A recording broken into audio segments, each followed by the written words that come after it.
अब तक बहुत सारे नौजवान बहुत सारे तदफीन में जुड़े हैं, लेकिन इस मरहूम की जो दर्द भरी दास्तान है, मैं चाहता हूं कि आप भी सुने और तमाम इंसानियत भी सुने और इनकी हक़ में दुआएं भी करें कि इंसान कैसे कैसे दर्द से सफ़र से गुज़रता है।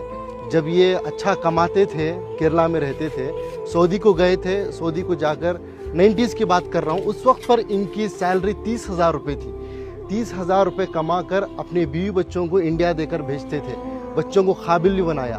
हम तो बार बार सुनते हैं कि माँ बच्चे को पेट में 9 महीने पालती है, लेकिन बाप जहन में ज़िंदगी भर पालता है, अपने औलाद के लिए कुछ भी कुर्बानी दे देता है। लेकिन जब बाप के पास पैसा आया, यानी इस मरहूम के पास, शमशुद्दीन साहब के पास, तो इन्होंने बीवी बच्चों को सऊदी को बुला लिया। सऊदी को जब बुला लिया तो इनको भी, यानी इनके वाइफ को भी जॉब पे लगाया गया।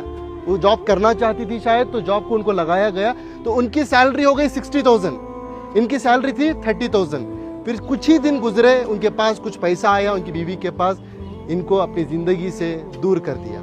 ये एक दिन था, ये अपनी बेटी से मिलने के लिए, अपने औलाद से मिलने के लिए सऊदी में ही, जो इनकी बीवी अलग फ्लैट लेकर रहती थी, वहाँ पर जाते हैं। बाप अपनी बेटी की मोहब्बत में एंट्री लेता है, जाता है, बेटी दरवाज़ा खोलती है, बेटी बाप को देखती है, जैसे ही बाप को देखती है एकदम से दरवाजे को मूछ देती है।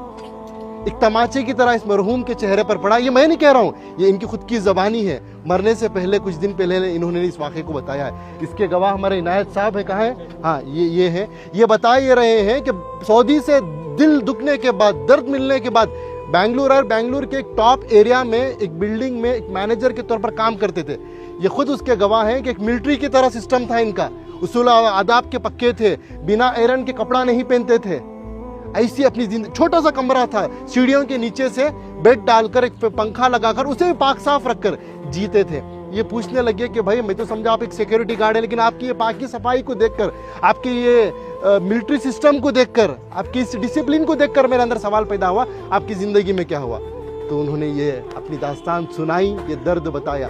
तो बस मैं इंसानियत से यही बात कहना चाहता हूँ कि दौलत तो कमाना है, वो मुकद्दर की मिलेगी, लेकिन अपने रिश्तों को बनाएं पहले, अपने बच्चों को, अपनी औलाद को मुसलमान बनाएं, इंसान बनाएं।